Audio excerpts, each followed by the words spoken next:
Next up are my favorites of released games, and I'm gonna add in games that are already playable. So if there's a demo that I like, there's gonna be one game like that. Don't be surprised that it's in this category because I've played it and it blew my mind. Number 10, The Curious Expedition. In particular, the Arctic Expanse is the add-on we got in 2017, and it features art from Octavio Navarro, so it's not that unexpected to find this game up there. We're actually gonna hear about Octavio Navarro a little bit more as well. As I said, these are my own favorites, so I really like these huge illustration styles. I'm sure, again, there's gonna be other games that you would pick, but for me, it kind of matters if I would want to go explore the game's world, and The Curious Expedition definitely is one of those games that I really enjoyed playing. Just discovering new locations and seeing the art from there.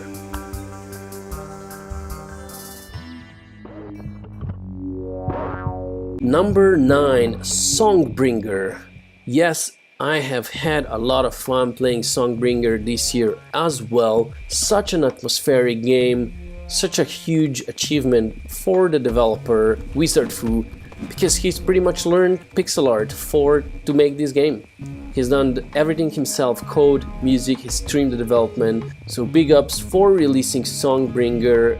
The game's atmosphere is just such a delight to return into, while also being a little bit scary, spooky and weird, and I just love it.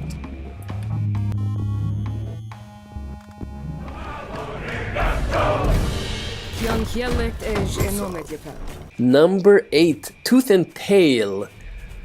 This game has such a smooth style, I think mainly coming from the dynamic lighting engine. It has this kind of overlay of soft light.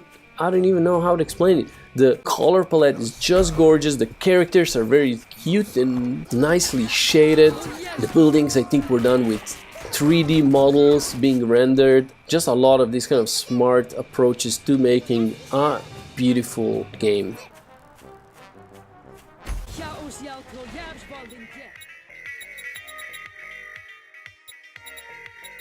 Number 7, Galaxy of Pen and Paper. This is another one of those where I would just want to go explore the world, see what kind of planets there are, what kind of backgrounds they have.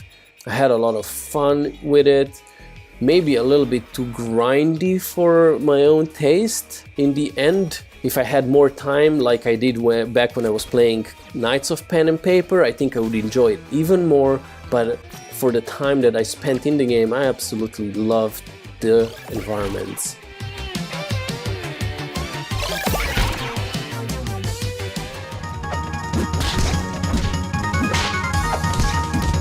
Number 6, Rivals of Ether. So this game has been around for a little bit longer, but in 2017 it came out from early access and is now fully released, got some DLC as well. The background art in this game is insane. The animations are also great. Everyone that's put their work into this game, there's many artists from the scene, they've done just such a wonderful work. Makes it for a very enjoyable game to look at.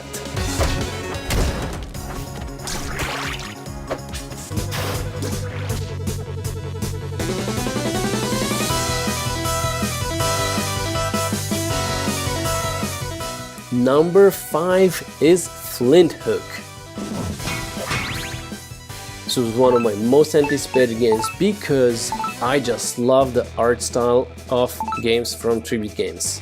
It's so smooth. It's not even anti-alias, but it still feels so smooth. I'm guessing from the color palette, it just feels like a warm hug for my eyes. I'm amazed at how much stuff they were able to put into these levels, which, to be honest, are almost a little bit of constrained with their themes, because everything just kind of happens in wooden airships, spaceships. And despite that, the art is just gorgeous all across the board, from the backgrounds to the items to the enemies and animations. Such a smooth looking game, Flint Hook.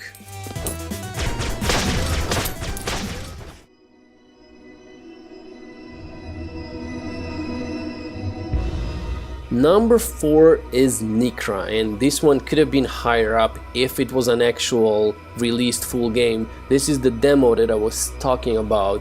So much anticipation has gone into this game, so when I was actually able to play it, I was super excited, and it did not disappoint at all. It's a short demo, it's not that long, but what it shows is just amazing enough for the 4th place on this list. The best part is that we've seen just a tiny part, I think 1/7 of the game. Great art already, and more great art in the future.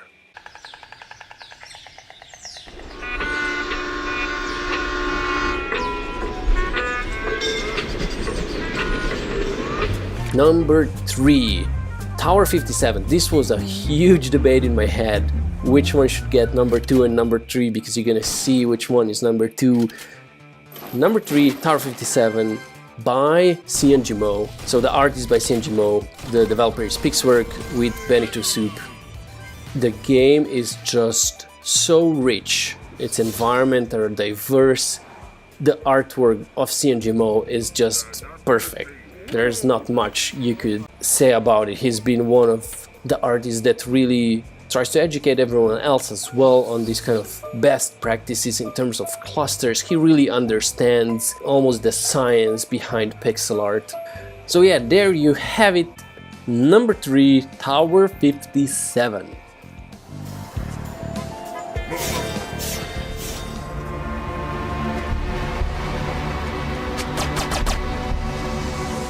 And number 2, now you're gonna see why this is such a hard thing to choose, is the Mummy Demastered, and it's because this one also has CNGMO's art. In particular, just the backgrounds are done by him. There's other artists on character art and items and probably something else. It was such a hard choice because I love that Tower 57 has a lot of diversity to it, whereas the Mummy Demasters kinda happens a lot underground and in the caves and this kind of environments. However, some of the places that you walk into are just absolutely stunning, just take your breath away, which I rarely felt with Tower 57, because Tower 57 is a top-down game, and honestly that rarely happens to me in those games, whereas the Mummy Masters is side view with perspective backgrounds, and CNGMO just delivers on that note. His art is so technically correct. Honestly, I could put some of his backgrounds as top illustrations, but I didn't want to because I knew that I was gonna feature them here, and it's in such a high spot. Number 2, the Mummy Demastered. I don't even like platformer shooter games, but I could just go into this game just to look at his art every 10 minutes to see one of those big backgrounds, and that's why it's so high up on my list. And now for the top game of 2017 in my list is Thimbleweed Park. Hello all, thank you for coming to this very important informational meeting. First I have to ask, any feds here? Yes. This was not a hard choice for me at all. I am in love with this game. I've been in love with it for a long time. It was such a delight just following the development blog, because it's developed by some of the genre's greatest people that pretty much said how this whole genre is played at. Of course, I'm talking about Ron Gilbert and Gary Winnick and David Fox, who have worked on Maniac Mansion. So this is their baby. And not only that, since in this top list I pretty much rank games by their art, not their gameplay. If this was a list by gameplay, it would also win in my eyes. However, it also definitely wins it by art, because, well, the backgrounds are done by the legendary Mark Ferrari, then art is by Gary Winnick, and animations from Octavio Navarro. So here he is, Octavio Navarro again, but really the person who steals the show is, yeah, Mark Ferrari. I watched his game development talks on how he made art for this game. Such a nice mix of the 90s mentality brought into 21st century, something he calls 8-bitish art. It's kind of reminiscent of those days, but it's kind of like that, multiplied by your imagination as a kid, whereas you actually thought the games looked better than they actually did. There's so many different environments, so many different locations. It has so much art, so much great art to look at.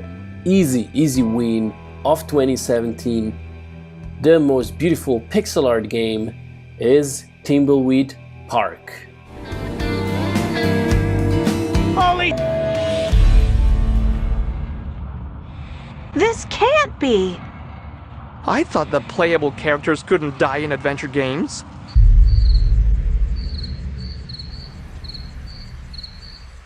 Now, similarly to before, it's super hard to pick a top 10. So here are 5 more honorable mentions. We'll quickly go through them. Dead Cells has really nice environments, very cool dynamic shading system, smooth animations that are rendered 3D into pixel art. Next one is Don't Sink, a recent addition, a game that actually failed on Kickstarter because it had programmer art, and then the developer joined forces with the artist 13 and he just created this wonderful aesthetic for it. Makes pirates look like a little nice friendly theme park.